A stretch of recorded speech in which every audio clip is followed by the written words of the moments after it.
just a brief hiatus, just a brief week hiatus away from the best ball streets. We're back though. It's Ty and I on a Wednesday night, because what else are we doing on a Wednesday night outside of drafting best ball teams? Ty, I realized I never even got back to the home screen. Sitting out here looking at last 2 weeks ago's draft. It's Best Ball Wednesday. Your favorite piece of content that we put out there during the week? Probably not, but it's the one that we cut back on or cut loose on the most. I should say. I guess I don't know how rowdy do the Mondays get. They get pretty rowdy when the Snipe Fest begins. Sure. Yep. So it feels like that's always the second draft, though. That is true. I think there's a bit of a first draft. I don't want to call it a bias. They respect it. Right. You get a feel for who you're drafting with, and then you go all out, just make people's lives miserable. Yep, and then then you go to bed angry, and you wake up the next day and you remember. That's why I love this game. It's a mock draft. It's not a big deal. It's not a big deal. Not a big deal. It's not a big deal. $2 million on the line, top prize. That's a big deal though in Best Ball Mania 5. Any other new contests that they've come out with recently? I know there's the Flock Community and the MMG contest, but Bash Bros filled. I see Eliminator Sprint Marathon all still open. Eliminator is still open. I thought the Eliminator was going to shut down here this past week or earlier this week, but it is still open. That Best Ball Mania fill rate starting to pick up. It was about 50% about 2 weeks ago. Mm-hmm. Looking at closer to like 65-70% now. So we're going to go ahead. We're going to hop in a Best Ball Mania 5 draft. $2 million to first place. $15 million in prizes up for grabs. I mean, just look at the upper echelon payout here. $2 million to first, $1 million to second, $500,000 to third, 400 bands to fourth. Only $25 to enter. If you want to get your chance to win your share of this prize pot, scan that QR code on your screen, bottom left, or use code FELLAS when you sign up for Underdog. They'll send some extra bonus cash your way and give you a free pick-em for their lobby as well. And we'll send you a draft guide. I keep forgetting. Yeah, we'll send people a draft guide if they start playing with the code. For free. You don't even got to pay anything. Normally it's $10, but you just start playing on Underdog. We'll send it to you for free. All right, Ty, let's do it. We'll hop in the lobby here. 3, 2, 1. Waiting on 5 more people here to fill this lobby. I will say this for the people up front. If you want to get in, this is going to be your one chance to do so tonight. I think we're only going to run one draft tonight. I recently had a gum graft done. I'm noticing myself enunciating so much more because the roof of my mouth feels like I got a pizza burn. You know when you take a bite into a scorching hot piece of pizza, and you're like, piss. And the top of your mouth just like burns. Like that's one side of my mouth because they scrape tissue off of it to graft over my bottom gum.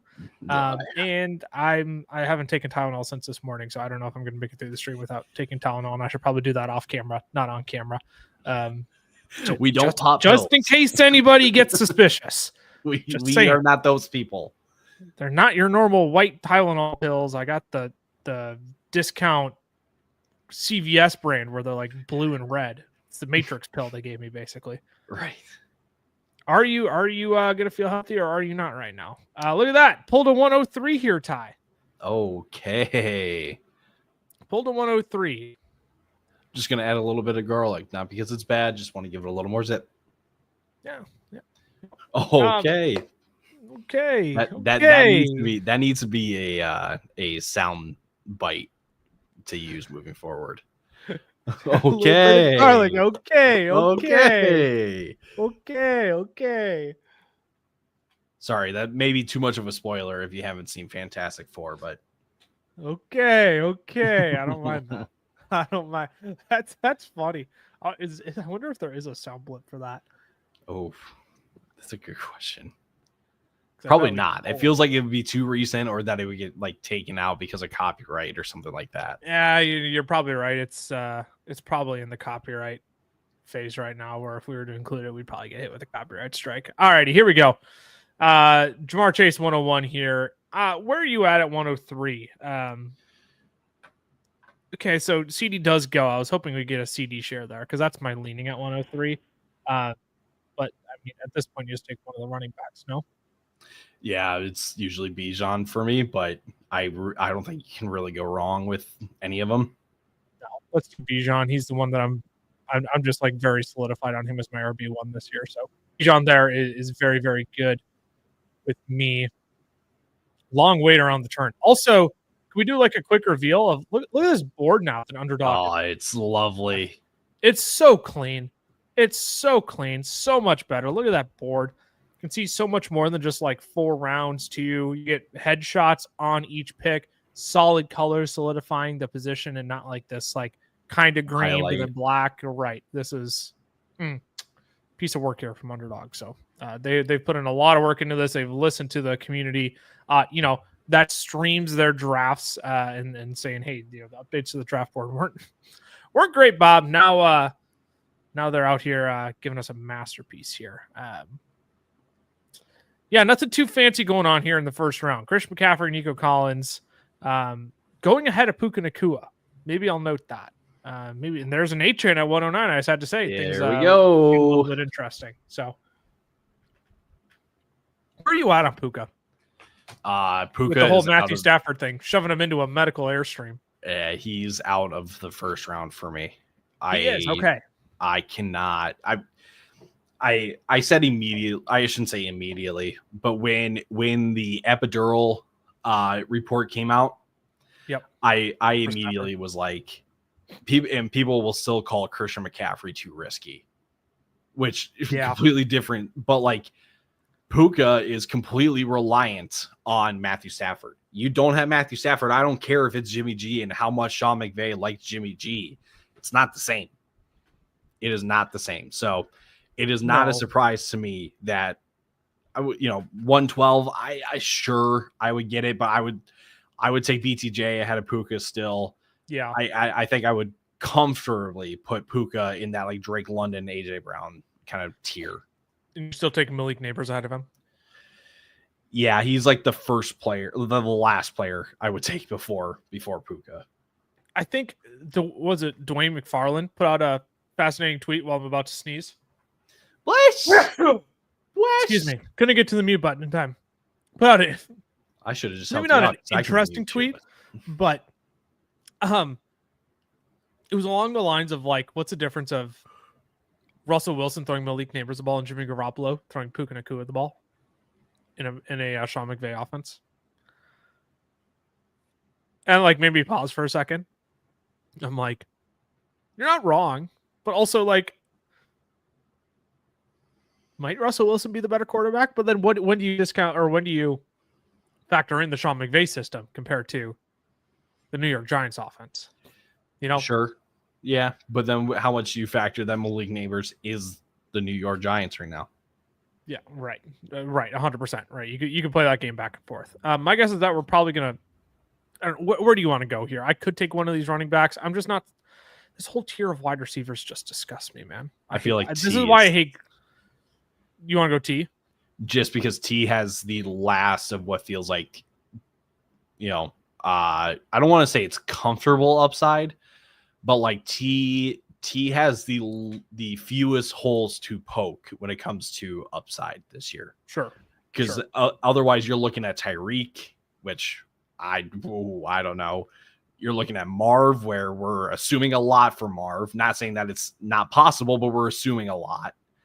Then Garrett Wilson is a guy that hasn't, been a top 15 guy before, and we're taking him there. Like T. Higgins is really the last before another kind of tier break of receiver, in my opinion. He's the last of his kind. Yeah. So, okay. So what do you do then when you look at a Tyreek Hill, a Marv, a Josh Allen, Lamar Jackson here at this range of the draft? Honestly, well, so since Hampton went, I just take one of the quarterbacks. Okay. Let's go Lamar. Get a little bit of week 15 correlation in there. Yep. At least build that out. So yeah, no, this is a more interesting start. I haven't experimented as much on the front end of the board. Feels like I've been getting stuck a lot in the like middle to end of the board. So I haven't had as many opportunities to see how the board is shifting upward. And not necessarily who's shifting, or I've seen a lot more who's shifting downward, less who's shifting upward. See a few people in the chat here. Alan, what's going on? Thanks for tuning in, bro. Let's go. Bobby's out here as well. How do you guys feel about Ridley this year? Yeah, we've been pretty outspoken on Calvin Ridley.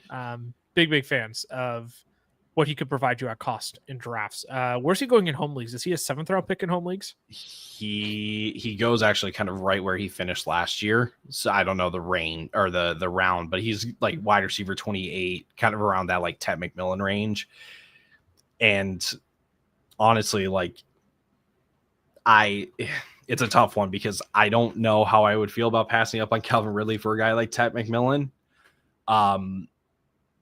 But really, just because I've got that much more confidence in Ted McMillan and Bryce Young connection that I do in Cam Ward and Calvin Ridley, where I think there's higher upside for Ted McMillan. Maybe it is just because he's a rookie, but I think he's got a higher ceiling, and Calvin Ridley's floor is improved from what it was last year. I still think the ceiling is relatively capped just because, how much are we scoring here? And how many, you can volume your way into, being closer to 20, which is certainly in the range of outcomes. But if I want to get in the top 20, I feel like Ted gives me the best chance to do that. I just want to make a quick observation. Fascinating. Jalen Hurts goes right after Lamar Jackson there at 3-4. Whoa. Saquon Barkley. Interesting. Whoa. Interesting. That's bold. Alan, next draft live. Next Thursday night, live draft picks number 9. Picks number 9 wide receiver. So if you have pick 9, who would you take? Would you take a running back or wide receiver? Honestly, depends who's there. It's true, but I just posted on how I would draft the 109, so you can go check out that short on our page. But my top 3 targets at the 109. Can you guess? I want to see if you can at least the top 2. You can guess the top 2 probably. Christian McCaffrey. Yes. Nico Collins. Correct. Yeah. Let's go. 3. Oh, there was only 2. I thought you said 3. The third one is kind of up for debate because it's probably the best remaining player if McCaffrey and Nico go because they are so much lower on your draft board. Wow, DK Metcalf is taking a slide. Yep, and it's because George Pickens. Who is it? It's George Pickens. Because DK was going as like wide receiver 24. So who has gone up? Pickens has gone up. Rashee Rice is hovering right around that 24 range still. He's fallen. He's been sitting there for like a week though. I don't know why he's been falling. Maybe it's just because it's Pittsburgh. Probably people are just like probably. I think people are just getting more steam and excitement around these younger guys. All right, okay, this is the range. Are you taking another running back, a rising Travion, or you want to go a DK, a Travis Hunter kind of player? We got 10 seconds. I like Travion, honestly. All right. I want to get more shares before his price hits the Amari and Hampton range. Can I? Oh, okay. That's interesting.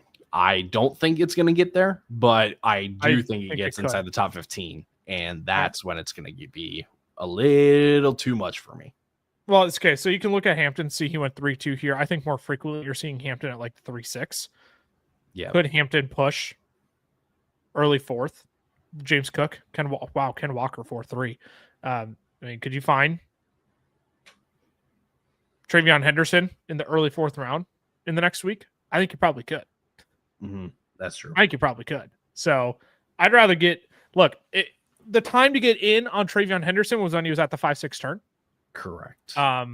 Which I was glad I did, but I admittedly didn't get enough. So now I'm trying to make up for it. Or I'm like, shoot, his ADP is climbing, but like pretty soon I'm not going to want to take him in the early 4th round when I can still look at Devontae Adams sliding to the mid 4th too. Mm-hmm. Crazy how this board is just shifting. I'm in so many slow drafts that are so far in that like I just haven't looked at like normal draft board on Underdog, at least in like probably like a good 3, 4, 5 days since the weekend. So fascinating to see how the board's just shifting after week 1, and it's going to get only more dramatic after week 2 this weekend. Yeah, which is, I mean, it's kind of the great debate of like, when should you draft? Because do you draft right after the NFL draft, right, and take advantage of the rookie values that could be there?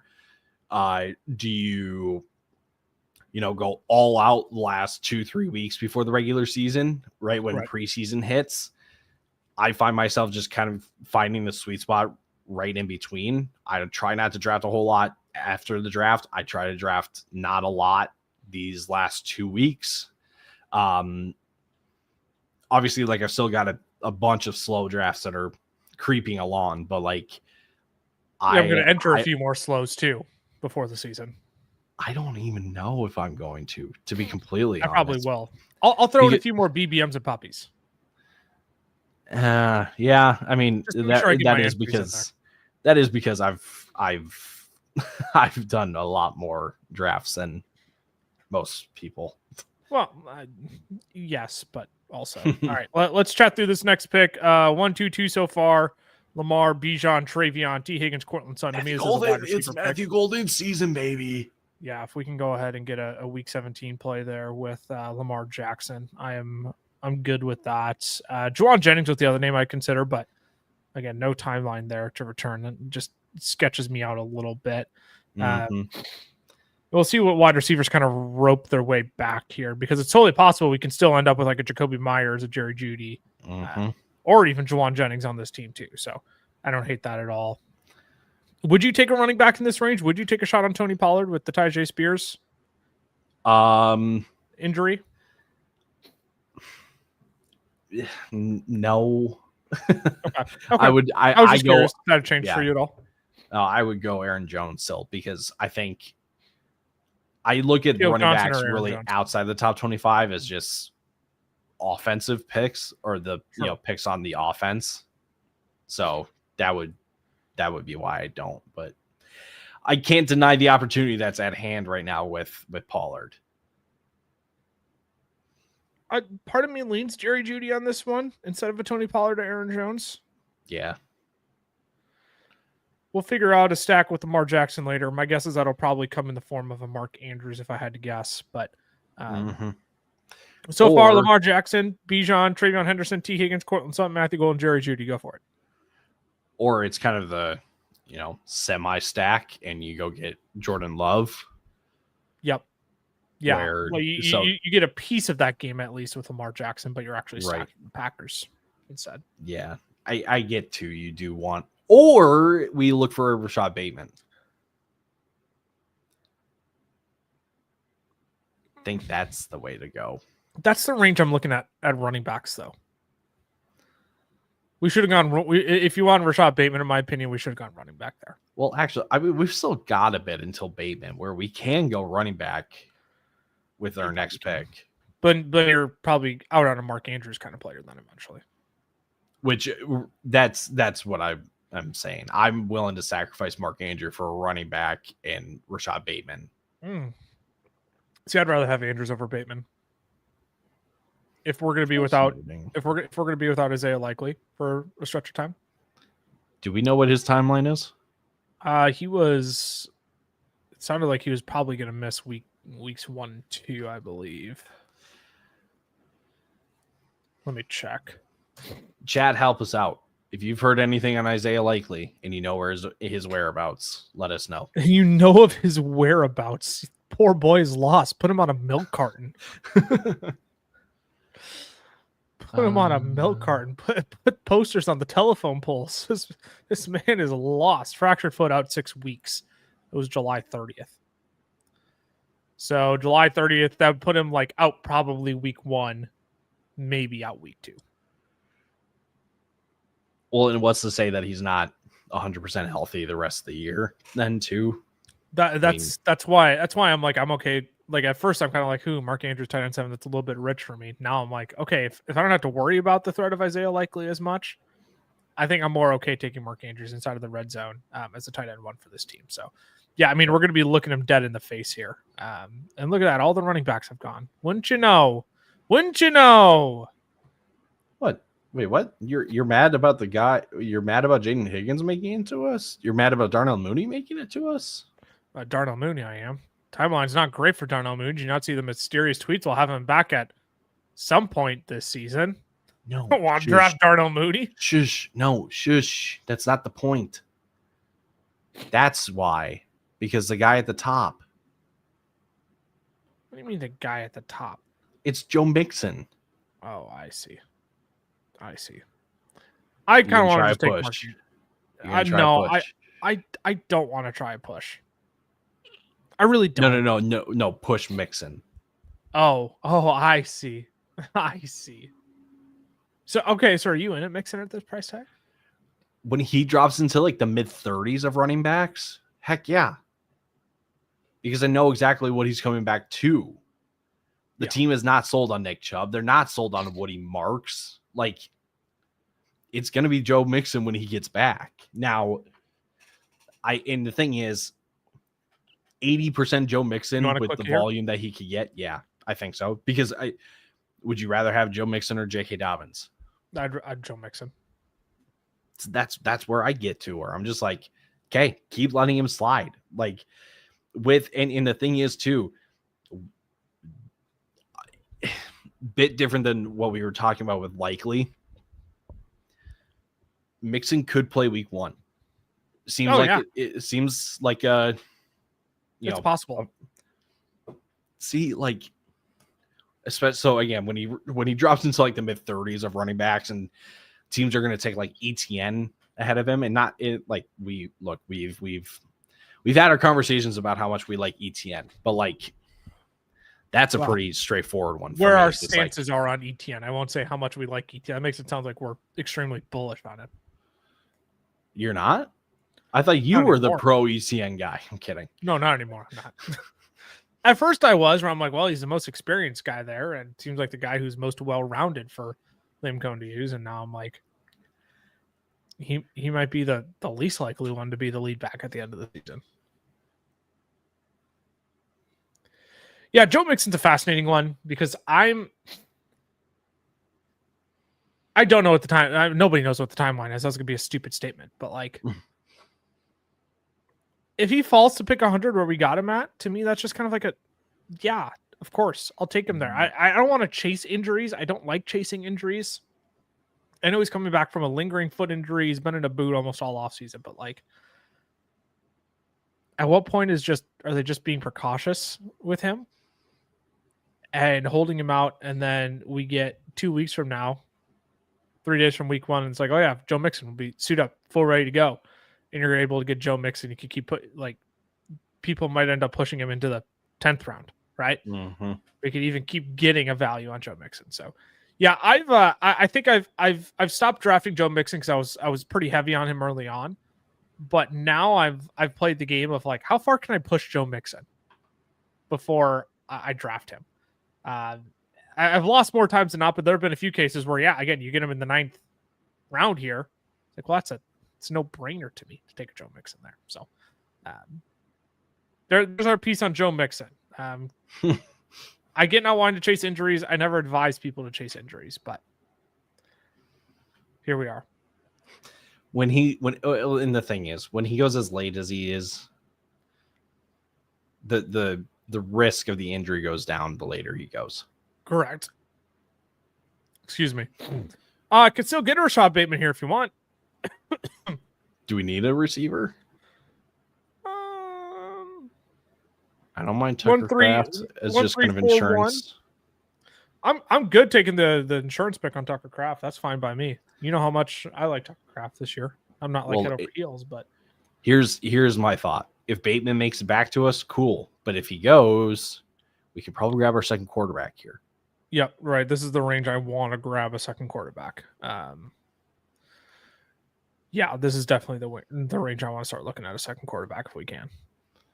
And I have one in mind, but got to keep my JJ McCarthy because Skull, as you can tell, Skull. Because we're homers, we're just suckers for only taking Vikings players. That's why we've taken a crap ton of them in this draft. Mm-hmm. CJ Stroud. This is such a wonky range where I see people like they'll leave Caleb Williams on the board left with like CJ Stroud, but then I'll see people reach all the way down for CJ Stroud ahead of Goff, McCarthy, Love, Herbert, etc. I can understand. I can understand because I feel like from Goff to Stroud, it's pretty flat where I'm not going to have too many gripes. Correct. Oh, absolutely. Yeah, like I'm not going to have too many gripes if, again, you take Stroud ahead of McCarthy and Goff, because there's a world where CJ Stroud bounces back in such a big way where, we're kind of looking at it like, why we were in a Nico. We liked Jaden Higgins. We didn't like CJ Stroud. I want to look at this team quick, though. So you got Brock Purdy, CJ Stroud, stacked with Jaden Higgins and Juwan Jennings. Obviously, Caleb was off the board. You didn't stack Burrow. Where did Burrow go? End of this. Burrow went. Wow, Burrow went 6-1. Okay. Which that's usually where that's his ADP, isn't it? Yeah, no. It's right at ADP. I'm just like sometimes surprised like teams on the turn will be like, yeah, Burrow's, but like you go Burrow, Kyler. I get a week 17 stack. Honestly, here's the thing to think about. Injuries aside, who are going to be the two like guarantees for that game in terms of production and fantasy points? Well, the two quarterbacks. I get it. You can only play one though. You can only start one. This isn't a super flex contest. Well, right, you're right, but again, in a high scoring game, one of them is going to put up points. I suppose one of them probably will. I get that logic. Unless it's a 49-42 game and Chase Brown has 7 touchdowns, which would be great for my Chase Brown shares. I'd say my bags would be happy with that. Yeah, my Chase Brown bags would be jumping for joy with that. I should look at where we're sitting now. In terms of your shares. Roma Dunze is overtaking Chase Brown. Oh! Hey-o. I'll take a guess who my most drafted player is. Is it Devon Achane? Let me confirm. I don't think it is, though. We're on the clock, or we're up in 3 picks. Make it 1 pick. We'll put a pin in that. Come back to it. I don't mind tooting here. I don't either. I really don't. Second half of the year. Yes, I'm really starting to come around on tooting. Or you could force me. Could force me to take another Kyle Williams share. No, I'm with you on tooting here. I want to start taking more shots on the Dylan Sampsons, the Tutons in this range. The problem with Sampson is that the price has gotten so high compared to where it used to be. Yep. Where I'm more times than not taking Jerome Ford over Dylan Sampson. Yep. But like Tootin, he's kind of stayed here the entire season or the entire summer. Well, he was steamed all the way up to like the ETN range at like 36. Right when we do it. Yeah. Force me to do it. You want the wide receiver 1 for the Patriots this year? I'll do it. Do it. Freaking do it. Do it. Gosh, it's my Javon Baker all over again, except I got to pay like, what is that, 13th round? I got to pay 5 rounds more expensive for him. Yeah. All that to get the Patriots wide receiver 6 this year at camp. I love how you started off your video with, I'm not scared to compete. I'm not. I'm scared to compete. And neither should you, audience, listeners, followers. Not scared to compete. Take Kyle Williams. I actually took him in that video. So there we go. Perfectly fitting. Don't be scared to compete. Draft Kyle Williams because he might be more explosive than Stephon Diggs. Actually, he probably is. I just want to say this, right? So I made the 103 video yesterday. One of the comments is a team that drafted from the 3 spot on ESPN. I think to say like, look at how good my team is. 4-man league? 12-man. Okay. What's because he's picked 3 and picked 10, so that would be a 12-man. Yeah. But the dude went Lamar and Brock Bowers in the first 3 rounds. Which isn't horrible because the rest of his team, the rest of the team is Kamara, Cortland Sutton, George Pickens, and Devonta. But it's like that way to expose your league mates as complete idiots, because letting those guys slide or at least not be taken before you're picking, you don't get that if you get people that are actually serious and want to compete. Here you go. You heard it here first. If you comment your teams on our TikToks, our YouTube shorts, just roast them on live. Yep, honestly, because you're trying to prove a point that your team is better than mine when we are not. And then you're going to complain when my team's unrealistic when I tell you BTJ can fall to the 4th pick of the 2nd round when it's 1 pick past his ADP. Just saying. Just saying. It's just one of those where it's like people just immediately they care more about ripping on you than they do the like, oh yeah, that probably could happen. Like there's a world in which that happens. Will it happen? No, but like the point being is I should take a wide receiver here. Yeah, I don't want to say that TikTok doesn't know ball because that's harsh. It's harsh. But there's some truth to it. A little bit of truth. What I like about this build, though, 2-4-5-2, we're pretty set on just going like running back a wide receiver from here on out. When you double down on 2 of the top 12 tight ends in Mark Andrews and Tucker Kraft, I feel very comfortable just targeting running backs and wide receivers from here on out. And this is just a gross range. Any clicks in here you like? Honestly, I would take one of the quarterbacks just again because you want to go 3. Honestly, Geno Smith. Okay, we could take Geno. I was not expecting you to go that direction. I was expecting to be done at quarterback. My concerns over the chances of not getting another 41 touchdown year from Lamar is what puts me to take 3 quarterbacks. And the thing is, like, I think Geno Smith is not properly priced. And you think he should be higher? I think a look closer to 20 than he is to 30. But I think take him ahead of Tua. Yes. Okay. I would take him ahead of Penix. Maybe that's just because I see Penix as such a wild card. Is this just a game you're going to backstack then? I mean, Wandale would be the logical stacking pick here if you're going to try and backstack it, and then you take like a Trey Tucker in the last round. Oh, Santana Moss. Old Santana Moss. Old Santana Moss, Trey Tucker. Come on, man. Come on now. Santana Moss. Golly, I can't believe Geno actually let that come out of his mouth. That's you know who Cam reminds me of? Oh gosh. Who's Cam like Cam? Not like Cam Ward? Arcam. Yeah, Arcam. Yeah. Sonoris Moss. I'm not supposed to be laughing and smiling this much with my graft. Sorry. Ease up on the camera jokes, man. They're low hanging fruit. They're cheap shots. Did you know that Sonoris Moss's best season is 21 catches on 36 targets for 200 yards? 36 targets in a season? 36.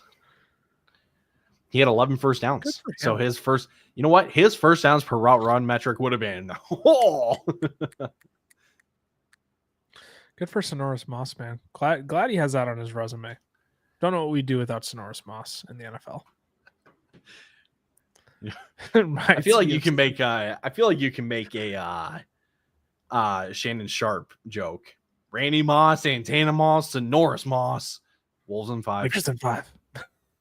Nah, Wolves in 5. What are you talking about?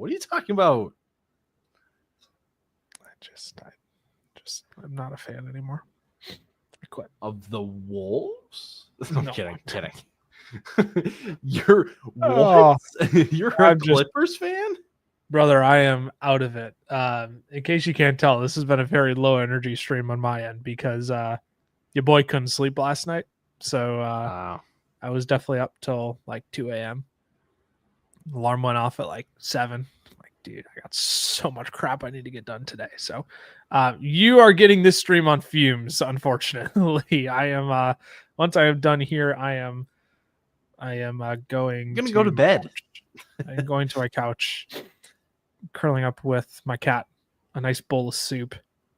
Because watch the new right SEC now. documentary on Netflix. The wife's home, so. Oh. Jack Besh, anybody? Blech. Give me Trey Tucker instead. Okay, I don't want to jinx this pick.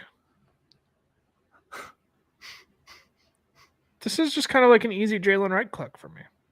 Yeah, I would agree. I'm not buying the Ollie Gordon stuff. I shouldn't say not buying it, but like,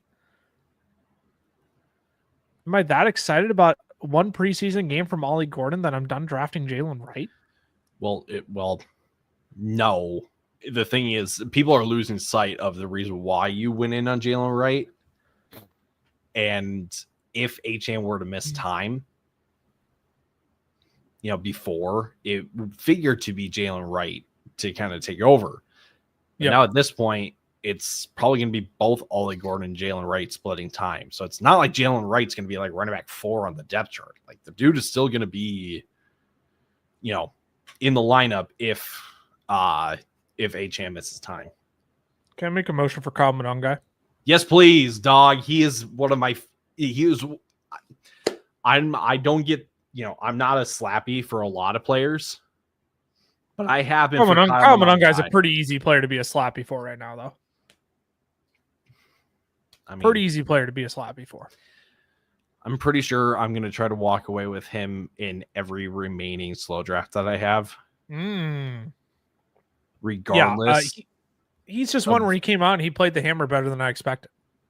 So, well, and Josh and Hayden of the Underdog Fantasy Football Show pointed out via Coach Speak Index, not one thing has been said about Roschon all off season.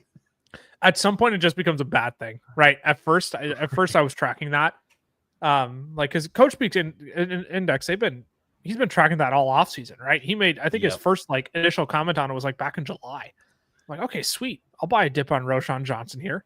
I believe that's kind of that was kind of his initial takeaway was there's a dip probably coming, you can buy in on it.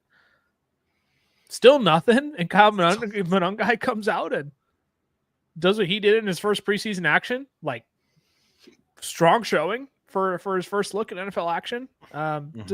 Against backups, but yeah, if there's nothing about Roschon Johnson still, Kyle Monongai, man, he might be a little something.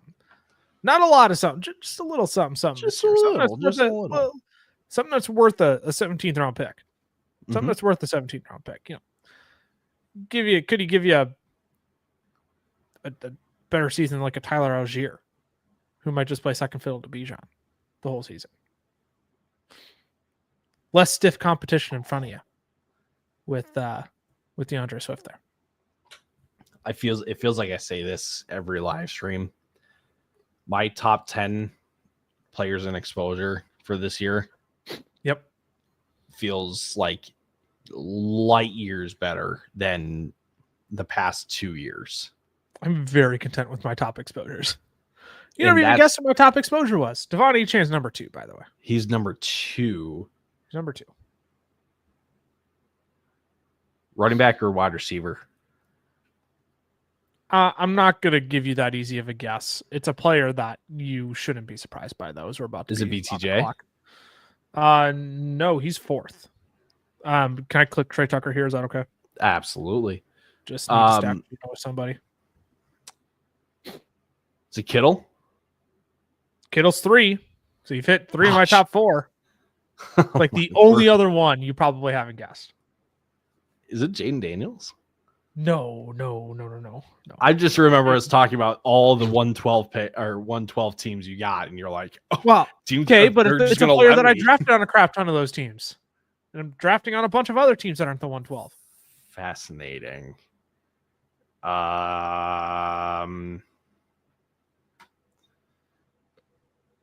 Not a big. Not a. I think I take him in every like normal mock draft video I do for the Shorts channel too. Is it CMC? No, it's not CMC. No, I even take. Golly, I'm You disappointed. compete, but not like all out compete. I'm blanking. I'm disappointed in you that you don't know this off rip. I bet Cameron would have gotten this like second or third guess. Dude, who am I blanking on? Is it Rome? Yeah, it's Rome. Oh, let's go. Let's go. I got 25% Rome. Dude, I'm at 21% Rome, and he's my number 2. Yep. I got a little too slappy with Evan Ingram. Oh, well, fair. Whoops. Fair. Wesley, thanks for chiming in late here, man. How you guys feeling about Jefferson and the hammy? Feels like CMC from last year. I disagree. My logic is if he's dealing with a hammy, why play him at all? Get him fully healthy. That's my logic. Until Kevin O'Connell gives me another reason to be concerned, I'm just like,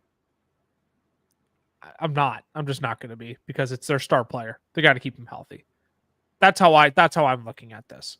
Until Kevin O'Connell gives me a reason to be concerned, I'm not. So shouldn't you take him at the 103 anymore? No, like to me, it's very clearly you should take CD Lamb ahead of him. But to me, he's still like a top 6 pick. take a look at the video. Take a look at the video I'm sending you on Twitter. You never send me videos just to myself, unless if it's a WWE video. Oh, what are we doing? I think this guy is fine. Just look at this man. Oh, nope, that's not it. Go back. Look at Justin Jefferson out here snagging one-handed catches out here. Here's another one 2 days ago on Monday. Another DM. I think he's fine. What does he do? He's out here trying to be Ant Edwards. Spin move. Circle button. Got him. If he's who's the guy who is 19? Is that Ty Felton? Is 19 Ty Felton? I have no clue who 19 is. I don't. If that's Ty Felton, whoever 19 is, he's looking like John Collins, about to get absolutely yammed on. Ty Felton is 13. Oh, it's not Jalen Naylor, isn't it? No. Speedy Naylor? No. Here we go. How about Dante Fleming? I'm sorry. In the wise words of the broadcast boys, who? Where are we placing Jefferson now? Yeah, to me, he's like, it's Jamar, Bijan, CD. Take your pickings of Gibbs, Saquon, and then Jefferson, in my mind. I feel like Wesley's like talking about me, because I probably put Jefferson like 8. Oh, someone had him at 9 now, brother. And no way, not me. But like, because I think I will just, where did my rankings go? They just disappeared on me. That's not cool. But like my top, I would go Jamar, Bijan, literally in order. Jamar, Bijan, Gibbs, Saquon, CMC, CD, Nico, Justin Jefferson. Oh, you steamed up Nico. I'm bullish. You steamed up Nico. All right, got it. I'm bullish. Heard. I'm not there yet. I'm literally one Puka Nacua adjustment away from getting there, though. So JJ Zachariason be Zachariason. Yeah, Zachariason. I could care less if the competition amongst the analysts to have the most accurate rankings is just for the analysts. I will be right on Nico Collins. Yes, you will. Which, look, it's not a bad bet to make. Like, dark horse person to get steamed up if like one piece of buzz goes his way. Like like everybody knows Nico Collins is good, but like, what if he gets like one just like out of the blue, like Nico Collins looking like he could take another step forward this year? Or could you see that being a headline somewhere from just like a beat writer trying to make it in the industry, and somebody's just like, that's it. Wide receiver 1 overall, sail him up the board. Well, or there's a report that's like he's getting the Drake London Cooper Kupp treatment, where it's like, right. We're putting Nico in the slot more. Oh, heck Done. Yeah, let's go. Done. Yeah, Spears high ankle sprain, wheels up for Pollard. Yeah, we had this discussion a little bit. Sure, we had this discussion a little bit earlier on when we were looking at Tony Pollard on the board. I wouldn't say wheels up on Tony Pollard. I think he gets a slight boost in my mind, but I'm not going to pretend like Tony Pollard did anything special last year as the Titans lead back. I know the situation is better, but like I'm also not going to sit here and like act like with the plethora of young talent that just flooded in ahead of him that he's like going to give me anything better than the RB like 23, 24 this year. And you're drafting with the RB 26. To me, it's like you're drafting what you get, and there's nothing wrong with that.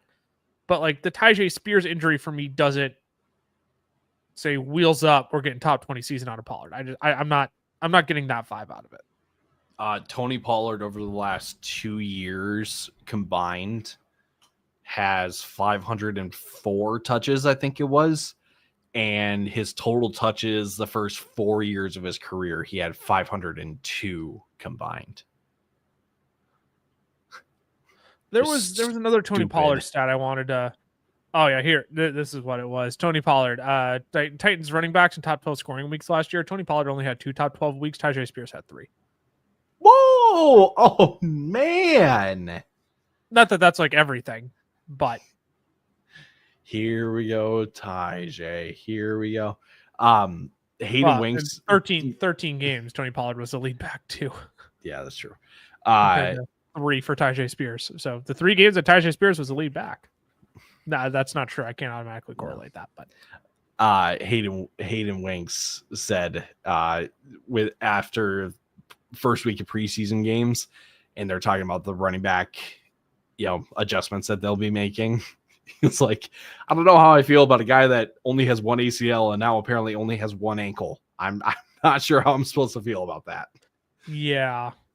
So, okay. So, but does that then mean more wheels up on Pollard? Because that statement is true. Like he got Tyjae Spears with 1 ACL and now he's got a high ankle. Like what are you supposed to do with that? Right. What does that do for Pollard? So, I don't know. I'm not wheels up. I just don't think Tony Pollard has enough gas in the tank to elevate himself to a top 20 season.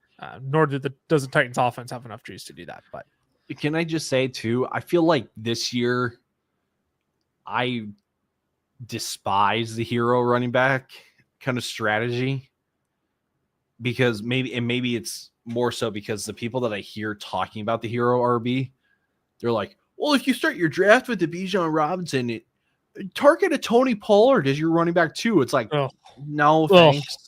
Like, why would I do that? It's the quickest way to just like sink any upside your team has. Exactly.